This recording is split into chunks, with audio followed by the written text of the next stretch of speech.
Today is Monday, 11th November 2024, and over the last 24 hours, we've had another spectacular example of something that I and my friend and colleague Alex Christoforou have been warning against, both in our individual programs and on the Duran. More examples of false stories appearing in the media, claiming that various negotiations between various parties are taking place. In my program yesterday, I warned about exercising great skepticism about any report of contacts or negotiations between the Ukrainians and the Russians. I referred to the false story that was circulating 2 weeks ago about talks between the Russians and the Ukrainians about a supposed deal to cease mutual attacks on each other's energy system. I said that those reports were almost certainly untrue at the time, and we have now had confirmation from both the Russians and the Ukrainians confirming that. And anyway, over the last 24 hours, we've had another example of a false story, this time about negotiations or perhaps talks prior to the negotiations, this time between the Russians and the Americans, specifically between Putin and the president-elect of the United States, Donald Trump. Now, the original article appeared yesterday in the Washington Post.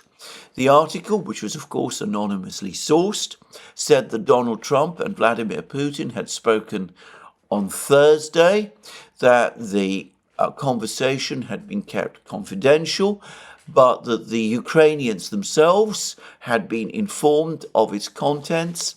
The article then went on to say that over the course of the conversation, the two leaders, the present leader of Russia and the future leader of the United States, agreed to hold further talks to discuss the general security situation in Europe, but that over the course of those discussions, Trump apparently warned Putin against further escalation of the war in Ukraine and reminded Putin of the fact that there were American forces already based in Europe. So I read all of that yesterday, and I will say straight away that though I didn't immediately question the report in the Washington Post, there were facts about the way in which this conversation or alleged conversation was being reported, which did cause me some puzzlement. Firstly, it was not clear what Trump supposedly meant about Putin not escalating the war in Ukraine. In and of itself, that was a completely meaningless comment. Was Trump supposedly telling Putin to stop the war in Ukraine, to stop fighting in Ukraine? Was he in effect demanding some kind of cessation of the fighting, a ceasefire, in other words? Or was he saying that Putin could continue the advance but not beyond a certain point? Was he seeking to set out red lines? Or was he telling Putin not to expand the war beyond the territory of Ukraine? And was that what the reference to American troops in Europe was supposed to be? Anyway, it all looked rather chilly, and there was an implication of a threat by Trump against Putin in this report, of this conversation.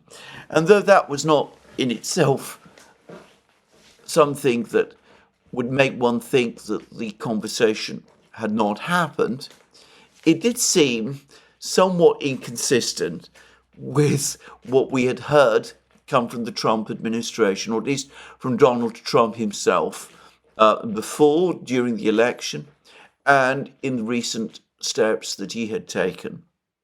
Also, there is the fact that this conversation between Putin and Trump is supposed to have happened on Thursday. Thursday was the same day that Putin gave his massive speech and press conference in Sochi on the occasion of the Valdai conference. I've discussed this in previous programs, and Alex Christoforo and I have done a program about it on the Duran itself. So we had a massive speech from Putin and a press conference. Well, that doesn't exclude a conversation later in the day, though it's clear that Putin had not had any discussion with Trump during the time of the speech and the press conference itself. But of course, given the differences in the times, it's possible to imagine that Putin, after the speech and the press conference, could have had a conversation with Trump late in the evening in Sochi, which would be in the morning in the United States. But anyway, putting it all together, there was a lot about this conversation, or at least the report of it, in the Washington Post that needed a certain amount of explanation, let's put it that way. And the article in the Washington Post also said that the Ukrainians had been informed of the conversation and had expressed no special concerns about it. They had not objected to the fact that the conversation took place. So that was the report yesterday in the Washington Post. As I said, it begged a number of questions, but it did seem to be a clear report that a conversation between Putin and Trump did take place on Thursday. And this morning and today, the British media specifically are continuing to run with the story. The Daily Telegraph continues to report this conversation as I make this programme, as if it really happened. And there are one or two doubts in a few other places. We'll come to that in a moment. But generally, the media in Britain is still reporting the conversation as if it took place, except it didn't take place. The whole story is, as it turns out, fake. We have had a categorical denial from the Russians that a conversation like that ever happened. And this was stated by Putin's spokesman, Dmitry Peskov, this morning. There was no conversation. This is completely untrue. It is pure fiction. Those are Peskov's words. And then we're told, and this, I'm taking this all from TASS, Peskov described the Washington Post and Reuters reports. There was also a report about it in Reuters. By the way, as of this time, Reuters seems to be continuing to stand by the story. He described the Washington Post and Reuters reports about the alleged telephone conversation as, quote, the most remarkable example of the quality of information that is published nowadays, sometimes even by quite respected outlets. So, a total denial from the Russians that this conversation ever took place. And as for the Ukrainians, they apparently are coming forward and they're saying that they have no knowledge of such a conversation. Certainly they were never provided with the Americans by the Trump team with any confirmation or report that there was such a conversation. They know absolutely nothing about it. If Trump and Putin do speak to each other, then obviously the Ukrainians can't prevent it. But about this conversation between Trump and Putin on Thursday, they know nothing at all. Now, faced by all of this, as I said, Reuters continues to stand by the story that it is repeating the Russian denials. It is referencing the Russian denials. Some, as I said, media outlets in Britain are just reporting the call as if it actually happened and are not mentioning the Russian denials. The Guardian continues to report the Trump-Putin call. It references the Russian denials, but it basically says that Russian denials should not be taken seriously. And it cites the fact that the Russians have denied the report about North Korean troops heading to fight the Ukrainians in Kursk region. And it says that that Russian denial was untrue, and so we shouldn't believe this latest one. This despite the fact that as of now, there is no confirmed information that North Korean troops are in fact fighting the Ukrainians in Kursk region. We will discuss all of that a little later in this program. Now, Peskov's denial is clear and categorical. The Ukrainians are also denying effectively the part of the story which involves them. Peskov's denial is on the record. The only information we have that this conversation took place comes from anonymous sources referenced in the Washington Post.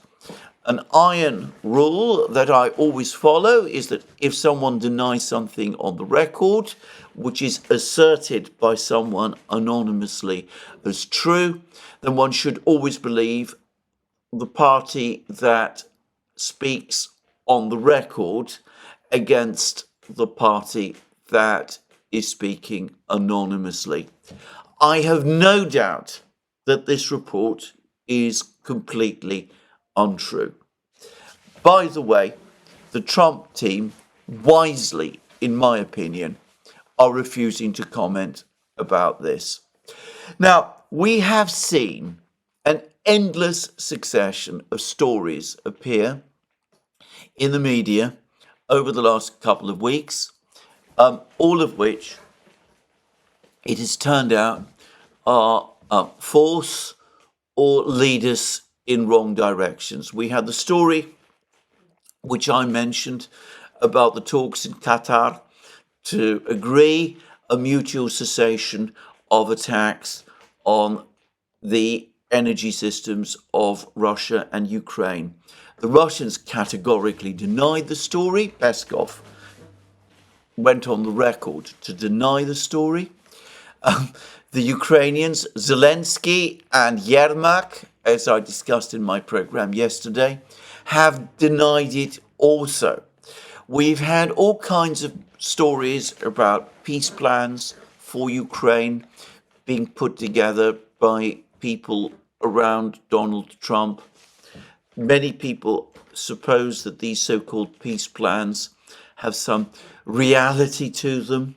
I've made the point that Donald Trump, there is no reason to think that Donald Trump is endorsing any one of these peace plans until Trump himself straightforwardly denied the fact yesterday. We were having all kinds of stories spread about the imminent appointment of Mike Pompeo and Nikki Haley to senior posts in the forthcoming Trump administration. There were earlier reports about Tom Cotton being appointed to positions in the Trump administration. Well, yesterday we found out that all of those reports were untrue also.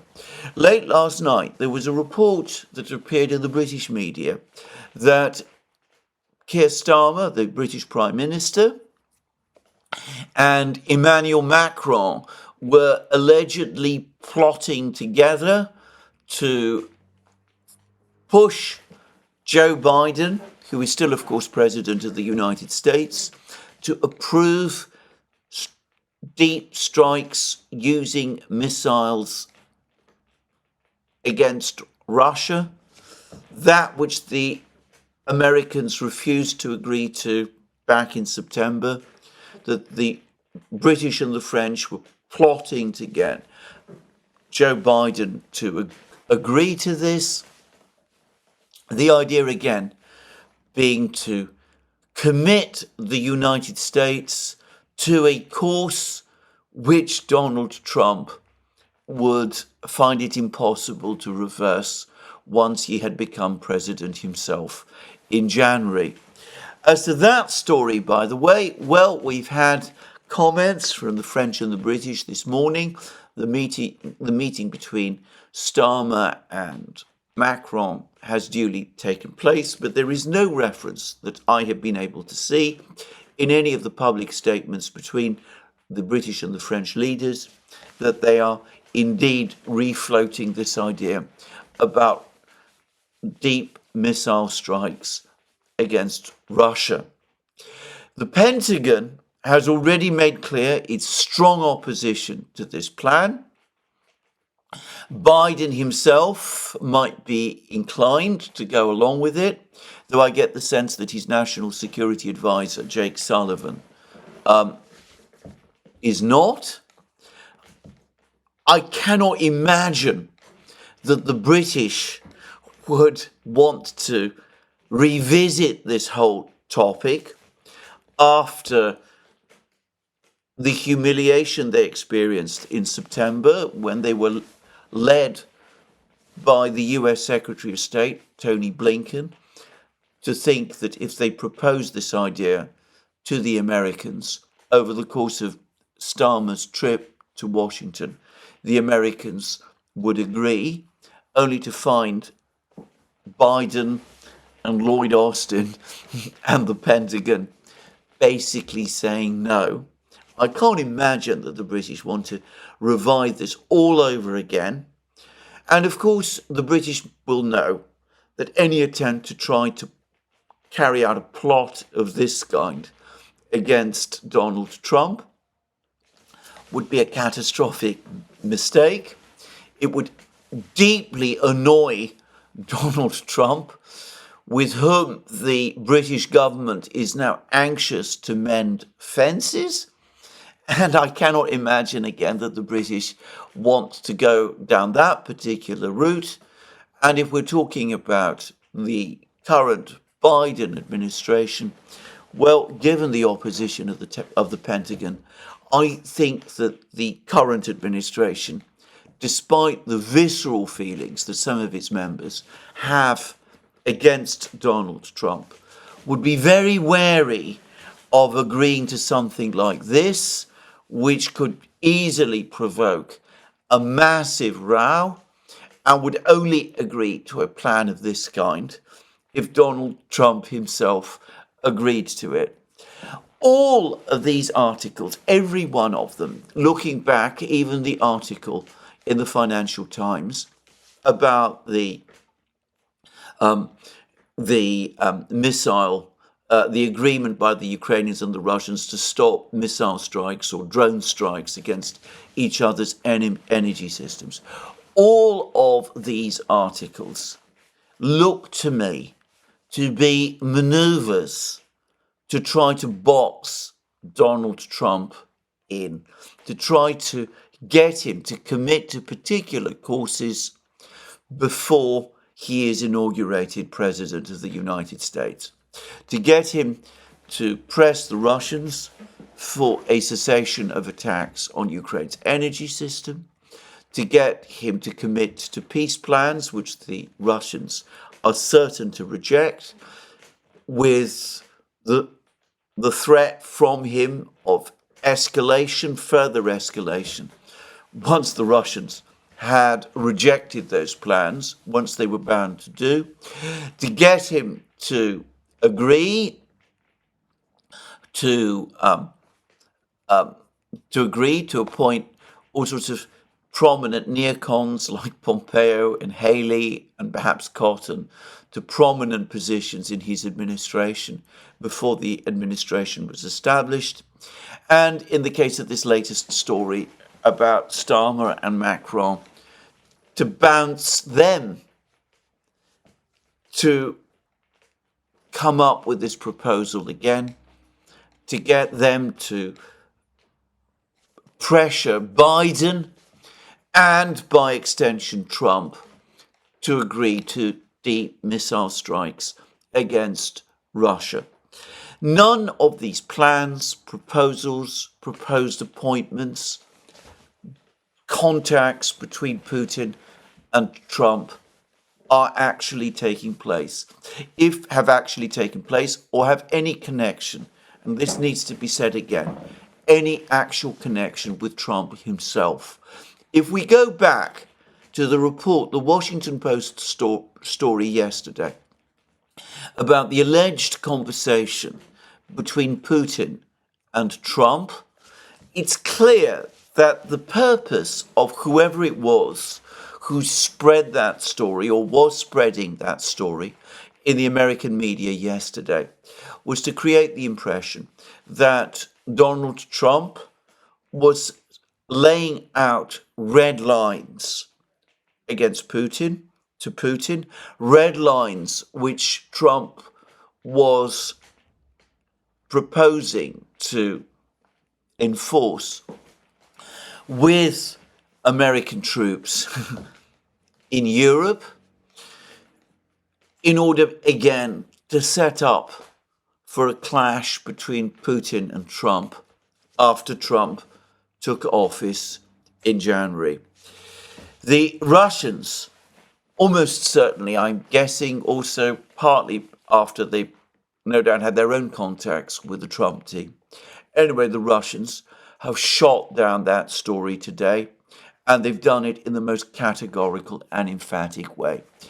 As to who is doing all of this, well, some of these stories obviously are being spread by various neocon type people in the United States itself.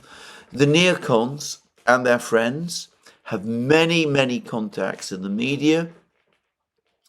They are formidable bureaucratic warriors, as they have repeatedly shown. They may lose all their actual wars, the ones they've been fighting in Afghanistan, Iraq, across the Middle East, in Syria, and of course they're now losing their war in Ukraine.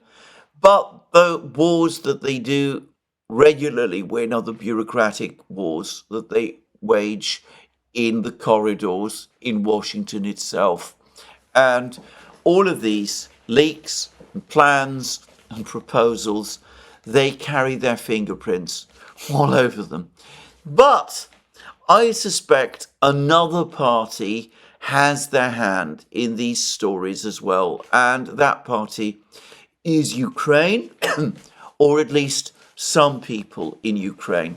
I suspect that the Ukrainians, for example, played some role in spreading the story about the mutual cessation of strikes on the energy systems. After all, it is massively in Ukraine's interest to achieve that. And for the record, I think the Ukrainians also played a role in the story we saw yesterday about the conversation between Donald Trump and Putin. The fact that the Washington Post said that the Ukrainians had been informed about the call makes me strongly suspect, though I want to stress this is a guess and I don't know this for a fact, but it makes me strongly suspect that it was the Ukrainians who at least played a part in tipping off the Washington Post about this story. The fact that it was untrue would, of course, have put the Ukrainians in an awkward position when the Washington Post came out and said that the Ukrainians had been informed about this conversation between Putin and Trump. That would have led many people to think, it made me think this morning, and I suspect it would have made many people in the Trump team think this morning, that it was the Ukrainians who were behind the leak to the Washington Post. And of course, if the Ukrainians were indeed behind the leak to the Washington Post, which I suspect they partly were, then knowing that the story was untrue and knowing the damage that it could potentially do in the relationship with Donald Trump, they, of course, rushed out the denial that they knew anything about the call at all. So, of course, that must mean that they could not have tipped off the Washington Post about something that they didn't know was true. But anyway, I think, as I said, that the Ukrainians probably were involved, but let me repeat again, that is the guess. I hope I've explained clearly why I think, despite what they're busy spinning this morning, I think that there are some traces, some reasons to think that the leak, at least partly, the story, at least partly, originated with them. Let me repeat once more that there is nothing in any of these reports, certainly the various plans, the appointments, the telephone conversations between Putin and Trump, that appears to involve Donald Trump himself. The only things we definitely know of what Donald Trump has repeatedly said over the election, which is that he does not want the United States to go on funding and financing and supporting Ukraine in the way that it has. And his announcement yesterday that Nikki Haley and Mike Pompeo will not be part of his future team. Now, this morning, we have also had a report which is attributed to his spokesman or one of his spokespeople, but I haven't actually seen the report itself from the spokesman, that Donald Trump apparently is going to push, once he becomes president, for the Ukrainians and the Russians to sit down and talk to each other. Now, that is possible. In fact, it's plausible. That makes a lot more sense than anything else that we have seen. And of course, the Russians have repeatedly said that they are prepared to sit down and talk with the Ukrainians. It is the Ukrainians who have boxed themselves in by saying that they won't talk with the Russians whilst Putin remains president of Russia. So it's plausible, it's consistent with what Trump has been saying, that there have to be negotiations. But it's important to remember that it's the Ukrainians who've been rejecting negotiations up to this time. Just 2 or 3 weeks ago, Zelensky was talking absurdly of a diplomatic solution which supposedly could happen without negotiations taking place, which is absurd. And of course, it will be the Ukrainians who will have to, if negotiations do take place, it will be the Ukrainians who will have to set aside their own law, their own decree, the decree that Zelensky passed back in the autumn of 2022, prohibiting the Ukrainians from holding negotiations with the Russians whilst President Putin remains in office. So we will have negotiations, quite plausibly, after Trump takes office, but it is essential to understand that negotiations do not commit Donald Trump or his team to any particular settlement plan. It leaves the Ukrainians and the Russians to sort things out with each other. I've said previously that it would be dangerous for the United States, for the Trump administration, to come with its own plan to try to settle this conflict. The best thing that the United States can do is to tell the Ukrainians that the United States has done what it can and that it is for them to sit down with the Russians and to find a way forward, and to tell the Europeans that the United States has done what it can. And if the Europeans really do feel so strongly about this war, as they say, then it is for them to do what they can to support Ukraine. And a call from the Trump team for the Ukrainians and the Russians to sit down and to negotiate with each other is fully consistent with that stance. Indeed, it follows logically from it. Now, I want to just return briefly to one of those peace plans, which, as I said, let me reiterate again, is a peace plan that does not, in my opinion, originate with Trump or reflect his thinking. The peace plan that was published or talked about, discussed in the Wall Street Journal, which, by the way, confirmed that Trump himself had not endorsed or accepted this plan, but which does originate with some of the people who have been trying to advise Trump, and which has attracted a great deal of attention, and which many people wrongly, in my opinion, think is probably the plan that Trump is going to move forward with. The plan for a freeze of the fighting, the setting up of a buffer zone, and the insertion of a peacekeeping force made up of European troops to enforce the truce, the ceasefire on the conflict line.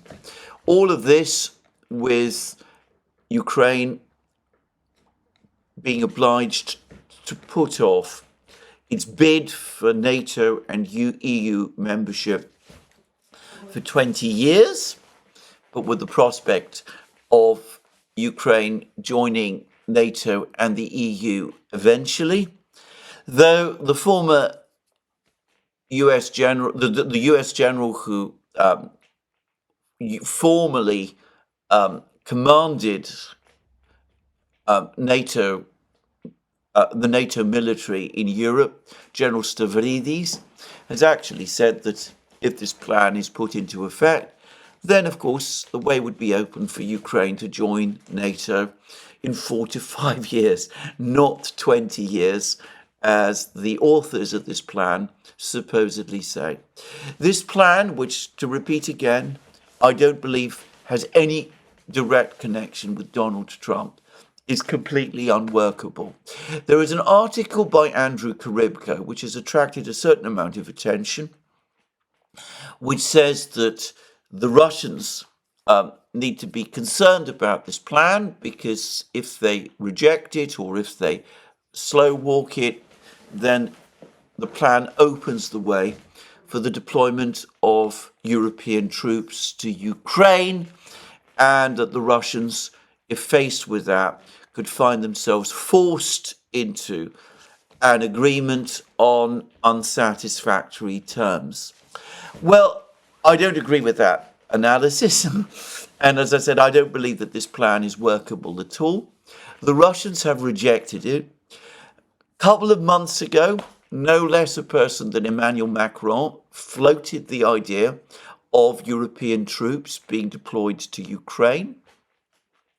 The Russians made it absolutely clear that if European troops were deployed to Ukraine, then the Russians would treat them as a target, and those European troops would find themselves in a conflict with Russia. I said at the time, when Macron was floating that proposal, that there was no conceivable way that the Europeans would deploy troops to Russia, to Ukraine, and to fight the Russians by themselves. What the Europeans would be holding out for in that eventuality was a situation where the United States, in the event that those European troops were attacked by the Russians, as the Russians said they would do, in that eventuality, the Europeans would be expecting that the Americans would come to their rescue. Now, I think it is inconceivable, after all he has said, and after the American voters have made very clear in the election their strong opposition to any policy that could involve the United States in further war, especially against a nuclear superpower, which is Russia. I think it is inconceivable that the United States would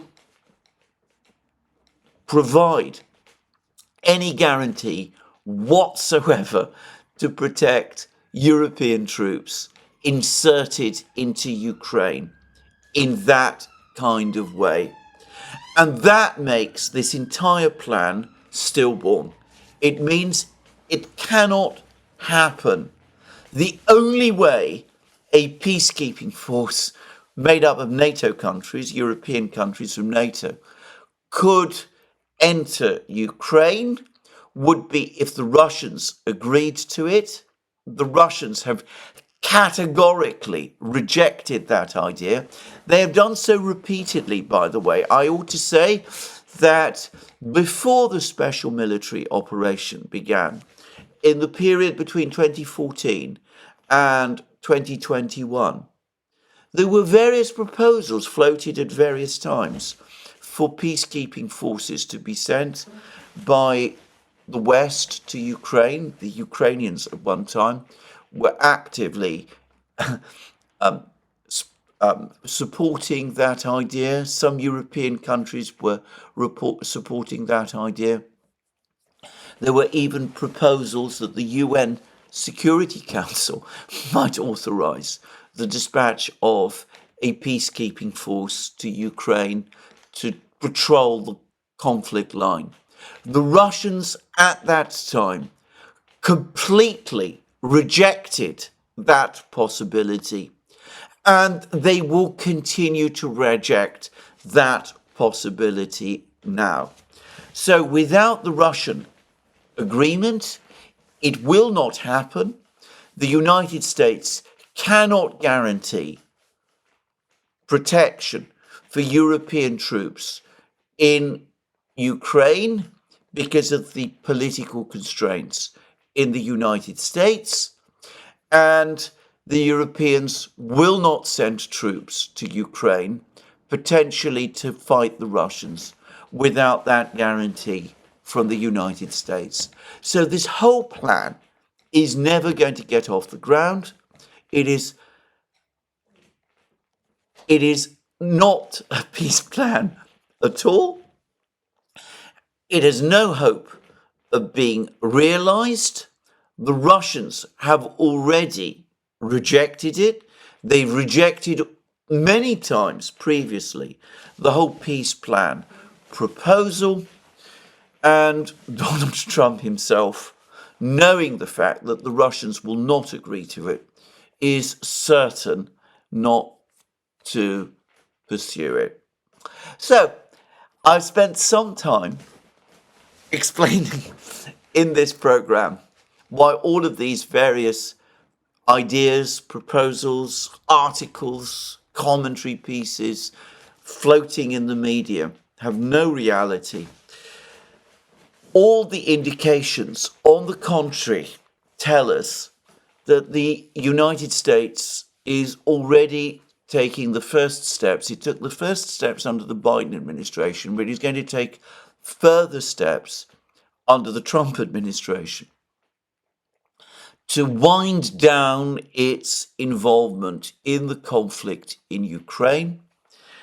Foreign Minister Szijjártó of Hungary yesterday made it absolutely clear, and I believe that other Hungarian officials have been saying this, and Prime Minister Robert Fico of Slovakia has also said it, that any idea that the Europeans can carry on their own with a conflict in Ukraine is far-fetched and indeed fantastic and completely unrealistic.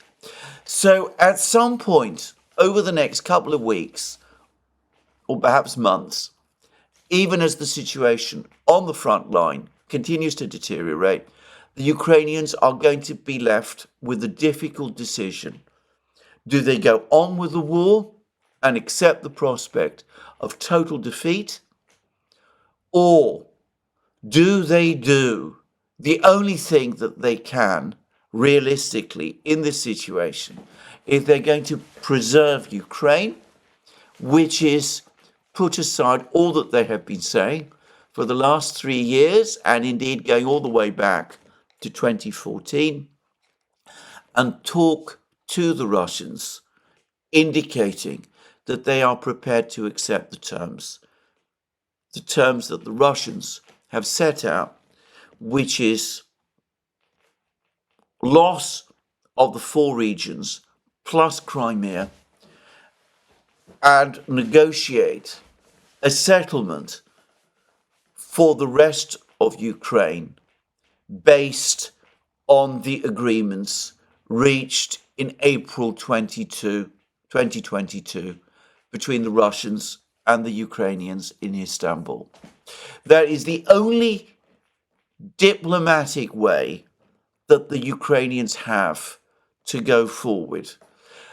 Zelensky himself probably is in no position to do that. There have been some further hints and rumours over the last couple of hours that in light of this, questions are again being raised in Ukraine about whether Zelensky can remain president in light of this. There's some talk about Zelensky stepping down and new elections taking place, and about efforts by the various US and Western funded NGOs that are such an important part of the political life of Ukraine nowadays, that these NGOs and other entities are busy trying to come up with some new party or political force in Ukraine which could come to power and perhaps negotiate with the Russians and save what can be saved. I'm very, very skeptical of those reports, to put it mildly. I'm not myself, I see no sign myself that there is any political force, any viable political force which exists in Ukraine that can conduct negotiations with the Russians. But if there is going to be a negotiation, that is what has to be done. Zelensky almost certainly will have to step down, and someone else, someone with a more realistic perspective on things, will have to take over, and whether that person would be able to survive and the inevitable backlash from the radicals and the nationalists in Ukraine, and whether that person could then conduct realistic negotiations, well, that, of course, is another matter. One further person is, again, now talking about negotiations, and we're getting this in reports that are appearing in the Russian media, but also in Germany, which is Olaf Scholz. Olaf Scholz has at various times spoken about his readiness to have talks with the Russians, to speak to Putin himself. Over the course of the last couple of months, there were reports that Scholz was in fact preparing to speak to Putin. And then we got reports that he was about to speak to Putin. And of course, then the call to Putin never happened. Well, today, as it happens, there are reports that Scholz has now come to the view that the moment to speak to Putin has finally arrived. He has decided that he's going to call Putin before the G20 summit meeting, which is going to happen in about a week's time in Brazil, and that he feels that Putin must be contacted before then. I'm going to say it straightforwardly. Scholz has left it far too late. He's not going to be Chancellor of Germany for very much longer. There could be a vote of no confidence against him in the Bundestag, the German parliament, the lower house of the German parliament, within the next few days or weeks. At the latest, there's likely to be a vote of no confidence in him. In mid-January, there's going to be elections in Germany at some point over the next few months. The latest likely date for those elections is March. As far as Putin is concerned, Scholz, by this time, is a dead man walking. Whatever agreement or proposal Scholz is going to make to Putin, Putin is bound to say to himself, well, Scholz might be proposing all sorts of things, but he's in no position to deliver on them. More likely than not, all he is doing is he's calling me because he knows that his entire policy over the last 3 years has been a complete disaster for Germany. He's faced with a massive economic crisis. He knows the German public opinion is turning against the war, and he's trying to set himself up as the peacemaker in advance of the elections because he has nothing else. And why should I, Putin, help Scholz with that when I've seen that Scholz is not really in a position to deliver peace and has shown a real interest in doing so? I spent a huge amount of time talking to Scholz back in January and February 2022, and it availed me nothing. And besides, at some point over the next couple of weeks and months, Scholz is not going to be Chancellor any longer anyway. So I think that Putin, as he always does, will pick up the phone when Scholz calls, will talk to Scholz. It'll be a polite conversation, at least on Putin's side. But I don't expect Putin in practice to give an inch. Why would he? Why would he at this time do anything like that? So Scholz, talking about calling Putin, he's left it, as I said, far too late. Events are now taking their own dynamic. There's an administration which is giving every sign of wanting to distance the United States from the war. And of course, the Europeans are busy wringing their hands, arguing and engaging in recriminations with each other.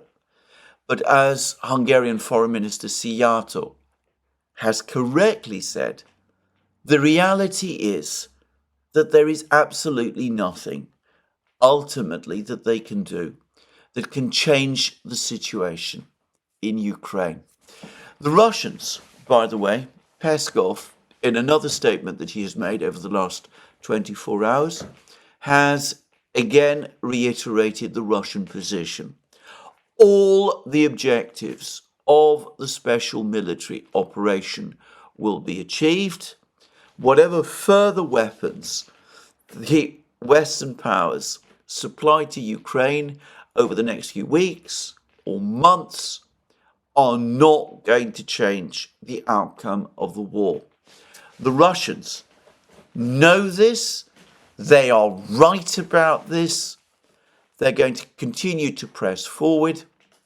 And by the way, talking about negotiations, pressure on the Russians from the other BRIC states, from the Indians, the Brazilians, the Chinese, I predict that after the American elections, the pressure from those countries, which has already started to slacken off since the summit meeting in Kazan, is going to reduce further.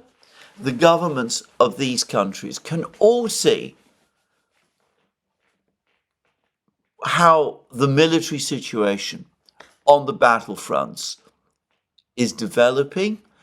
But beyond that, they also know that with the United States starting to walk away, the conflict in Ukraine is almost certainly in its final months or perhaps year.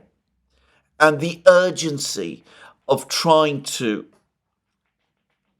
end it in order to prevent an uncontrolled escalation has therefore been reduced.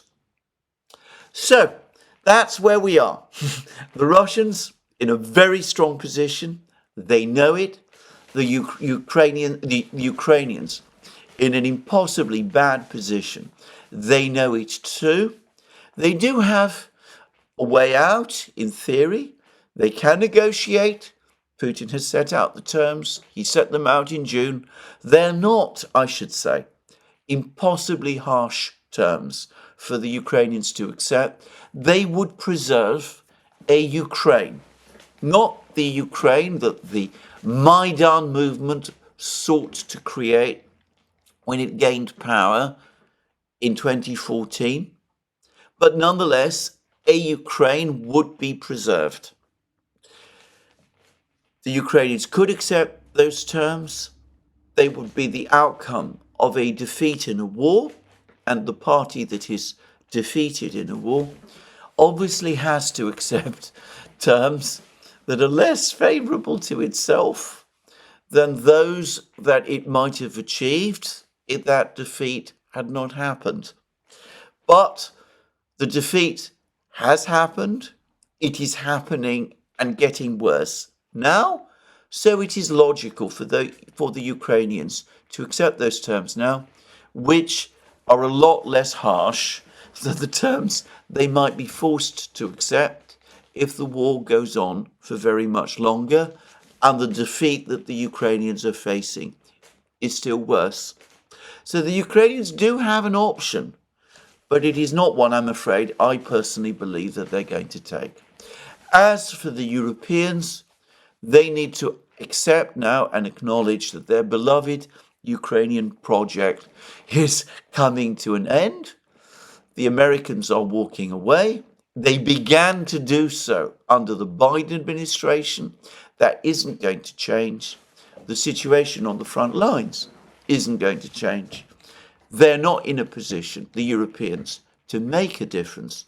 The best thing that they can do is to authorize Prime Minister Orbán and Foreign Minister Szijjártó of Hungary to approach the Russians on their behalf and to see whether the Russians, together obviously with the Americans, can be persuaded to sit down with the Europeans and to try to work out the contours for some kind of security architecture in Europe that will preserve some degree of European stability, peace and stability.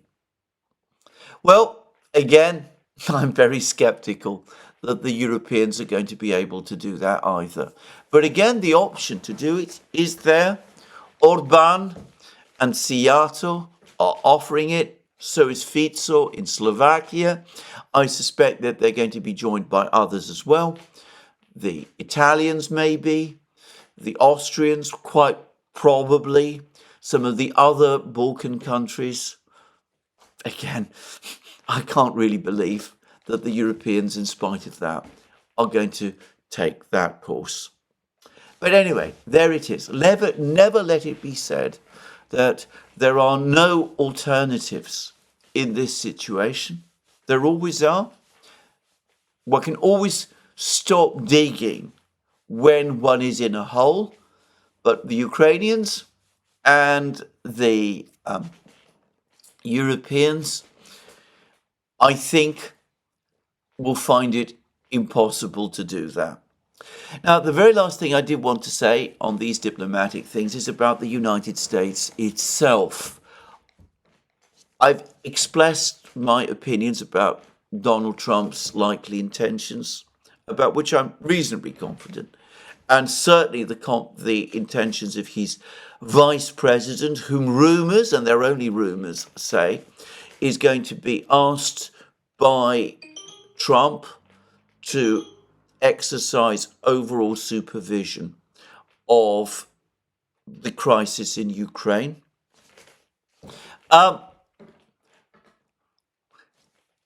There is a view, and it's a well-founded view, that whatever the president, Donald Trump, wants, he's going to face immense hostility and opposition from the political establishment in the United States, which continues to be committed, supposedly, to the prolongation of the Ukrainian war.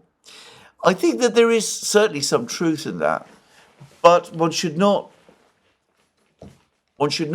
overlook the fact that despite the overall neocon capture of the American foreign policy and security establishment, there are voices which one doesn't find to the same extent in Europe, which are, for purely practical reasons of overcommitment, expressing doubts, and which would probably support a policy by the new administration of distancing the United States from this debacle. Firstly, there is the Pentagon, which is worried about its weapons stockpiles, and is worried about the deterioration of the situation in the Middle East and in the Asia-Pacific region. They don't want to see even more of the limited stockpile of air defense missiles and ATACMS missiles shipped off to Ukraine. They also probably understand by now that the war in Ukraine is lost, so more money and more weapons is just more money, throwing away good money and good weapons after bad money, after bad. I mean, it makes no real sense to just go on doing that. And that's the Pentagon, but there are also some people in the foreign policy establishment, Richard Haass and his group in the Council for Foreign Relations. They've been calling for a freeze and all of these things. I've discussed at enormous length how unrealistic and fantastic these ideas truly are. But nonetheless, I suspect that in the end, they would prefer a pullout rather than continue with the commitment that they know is exhausting of the resources and the political capital of the United States. It's the same sort of decision that the United States had to make in the early 1970s, late 1960s and early 1970s about the war in Vietnam. There continues to be a widespread belief, a folk memory, if you like, that what caused the United States to end its involvement in the war in Vietnam was the protests of the students and young people against the war, and that it was this that caused the entire American political military establishment to turn against the war. Well, certainly popular opposition to the war played a very significant role. That should not be denied. But ultimately, what determined things was that the Pentagon, the military establishment, the foreign policy establishment, cumulatively turned against the war as well. They sensed that the United States was investing too many resources in Vietnam, that it was at risk, therefore, of losing the race in strategic weapons against the Soviet Union. that the war was causing the United States to lose focus on other regions, and that the United States also was experiencing economic strains as a result of the war, which were creating instabilities within the United States itself. It was this cumulative decision by American elites to turn against the war that ultimately made it possible for the Nixon administration to start taking the steps that were ultimately needed to pull the United States out of Vietnam. And the same, I predict, is going to be true this time. That enough elite opinion in Washington and in the United States has turned against the war in Ukraine to make the decisive difference. In fact, if you want to draw parallels further, go back to 1968. The president, Lyndon Johnson, who had committed the United States to the war in Vietnam, forced to end his bid to be re-elected.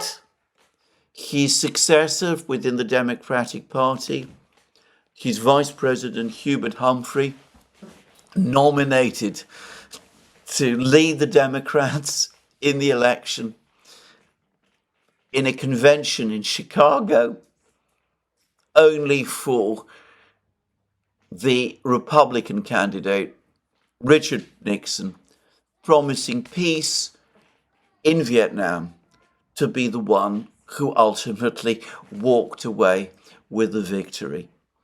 And this happening even as significant sections of American working class opinion began to shift away from the Democrats and support the Republicans in the 1968 election, partly because they wanted an end to the war, or at least an end to America's involvement in the war in Vietnam. If that bears any similarities to the situation that you see today, well, that is because those similarities are there. I've said many times that the conflict in Ukraine does have striking parallels to the one in Vietnam, and we can see how all of that is now playing out. Anyway, that now brings me to the situation of the battle lines in Ukraine itself. Now, as always happens, even as the situation for the Ukrainians deteriorates, which it is doing right across the front lines, we're getting lots of reports, I suspect ultimately originating from the Ukrainians themselves, about how they've been successful, how they've launched counterattacks in this place or that place, how they've recovered ground in this place or that place, and all sorts of people, various reporting projects, including mapping projects, neutral mapping projects, give, in my opinion, as they so often have done, far too much credence to these Ukrainian claims. And the result is that we've heard stories about how the Ukrainians have supposedly recaptured certain villages in Kursk region, how they managed to push the Russians back towards the Seversky Donets aqueduct south of Chasiv Yar, things like that. I have come across so many claims of these Ukrainian counterattacks. There was a couple of about 2 weeks ago, similar claims being made about supposedly successful Ukrainian counterattacks in Toretsk. And then we also had similar claims in the Siversk area. And, well, I'm not saying that there have never been any Ukrainian counterattacks. Quite plausibly, there have been. And quite plausibly, they have ephemerally recovered some ground, though always, I think, at the price of very heavy losses. But the reality is, in these counterattacks, are even happening, which in many cases, by the way, I doubt, they cannot change the overall situation, which is terrible. And if we're talking about the latest claims about Ukrainian counterattacks, they are being contradicted by reports from Russian sources, which I have come to feel are basically authoritative. So if we're talking about the counterattack, the Ukrainian, supposedly successful Ukrainian counterattack in Kursk region, the one that has allegedly recaptured all those villages. Well, group of forces north today say nothing about any Ukrainian counterattack. They, on the contrary, are claiming that they have made further significant advances in Ukraine, in Kursk region, over the last couple of hours. They are telling us that they've made more gains, and they say that they have advanced in Kursk region by a further 2.5 kilometers, and they're even making claims like this: as a result of offensive actions in the area of the village of Duran, the 2nd Battalion of Ukraine's 36th Regiment suffered heavy losses. There were also several accurate missile hits on their places of deployment. The situation is even more critical for the 17th Brigade of the Ukrainian Army in the Olgovskoye forest area. There are cases of mass refusal to carry out orders due to advanced age in the units. During the third day, servicemen of the brigade surrendered into captivity. In total, 420 Ukrainian troops are in captivity. That is what group of forces north are saying. They're claiming that they're continuing to advance. They're not talking about any successful Ukrainian counterattacks. And Redovka, which is known to have journalists on the ground in Kursk, also yesterday reported on further Russian advances in Kursk. And I have to say, I do tend to place more weight on these claims than I do on the claims that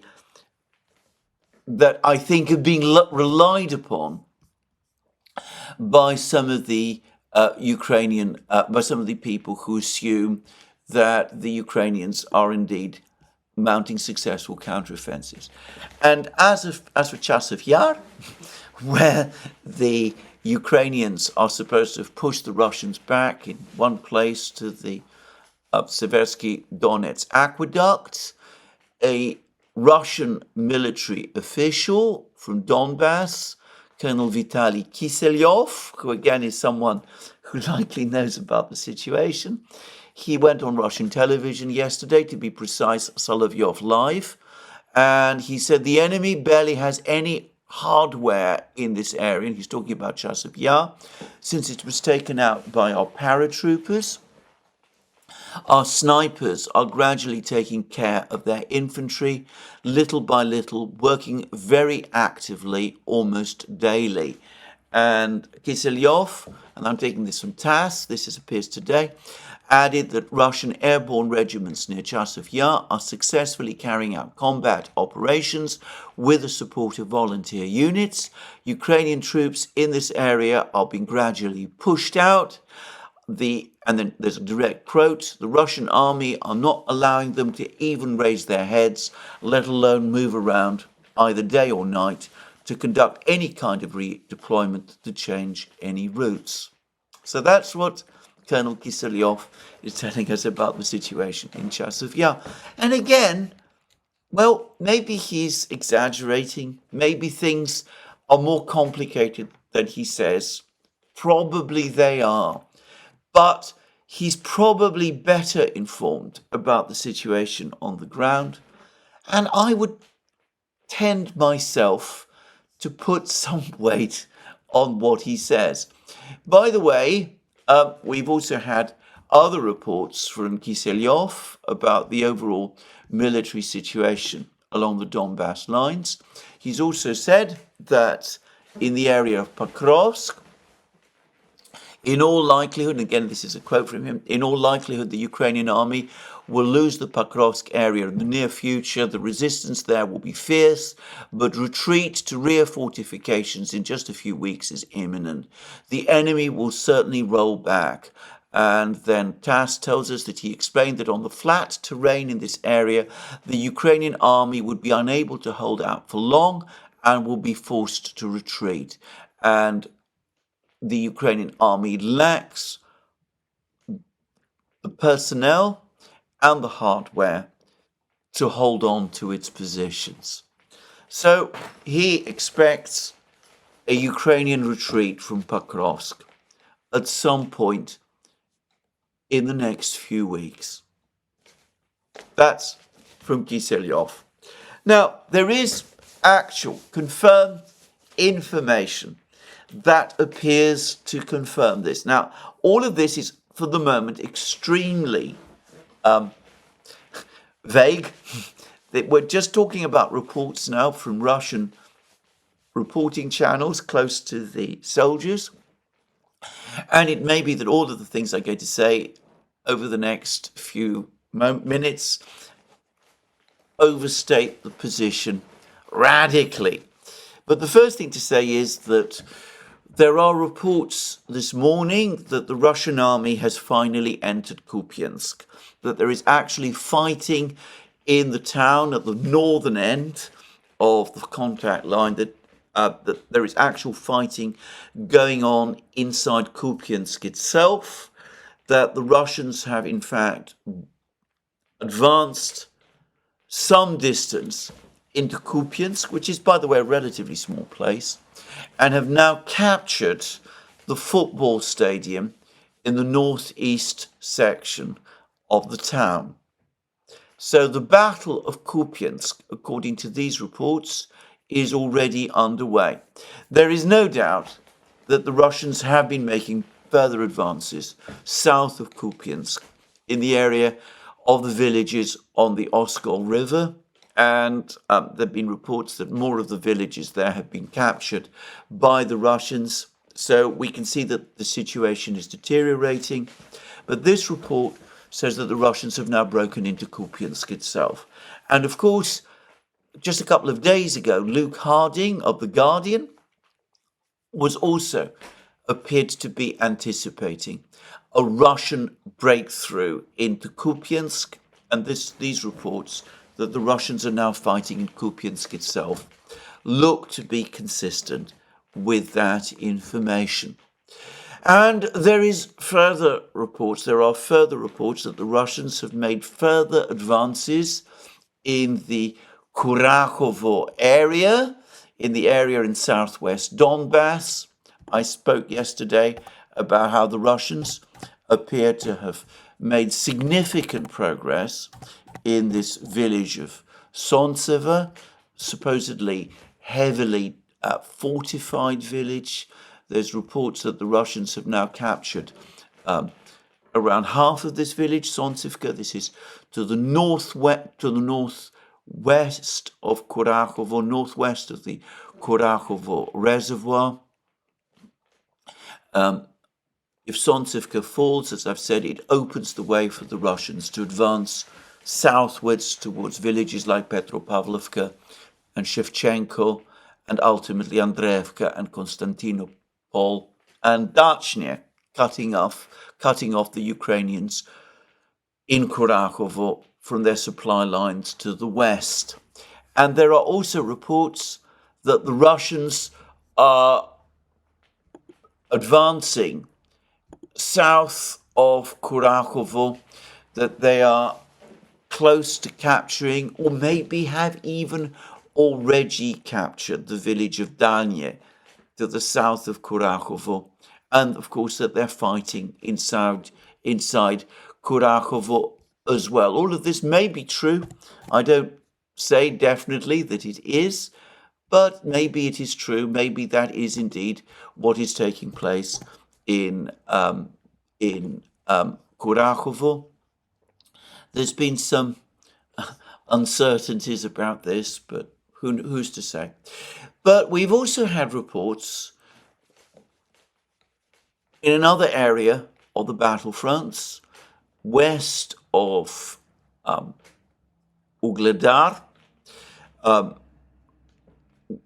before Ugledar itself was captured, the Russians captured a village to the west of Ugledar along the main road from Ugledar to Velika Novosilka, which is the village of Prečistivka.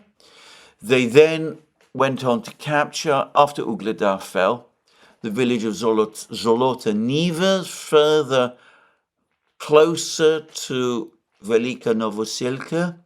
And then we got reports that they captured Shakhtarske and Yasnaya Polyana, northeast of Velika Novosilka.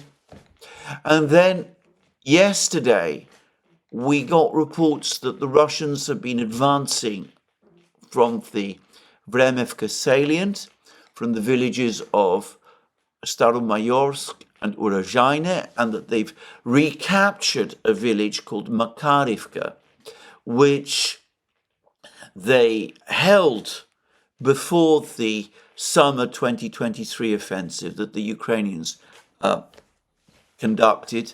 Makarivka was one of the villages that the Ukrainians were able to capture over the course of that offensive.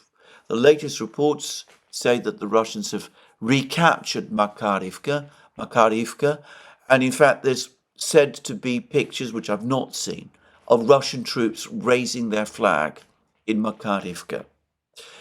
And this morning there were reports, which again I cannot confirm, that the Russians have broken into Velika Novosilka itself. Velika Novosilka lies to the north of Makarivka, and as I said, to the south west of Shakhtarske and Yasnaya Polyana, and west of Zolota Niva.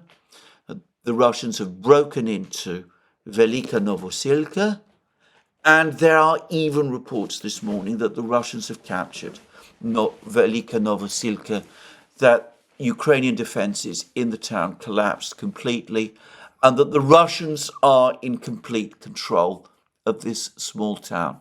Now, I don't know that this is true. It does seem a dramatic collapse. If it has happened, then it suggests a Russian attack from multiple directions, presumably along the main road from Zolota Niva, pushing westwards towards Velika Novosilka, by Russian troops driving down the other road from Shakhtarska towards Velika Novosilka. We know that there are no major fortifications located in the north of this small town.